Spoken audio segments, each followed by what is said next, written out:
Finish parts dozens of times faster. Discover the amazing method.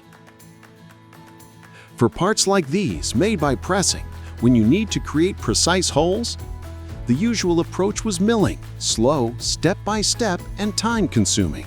It takes a lot of time, and often you have to reposition the part, adding extra labor. But now, this 3D laser machine does it all, fast, precise, and effortless. Let's see how it stacks up against traditional milling. With full 3D movement, it can handle even the most complex shapes.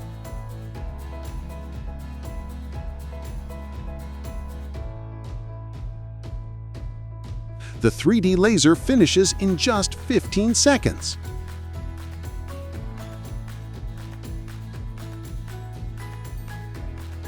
While milling takes about 3 minutes and 10 seconds.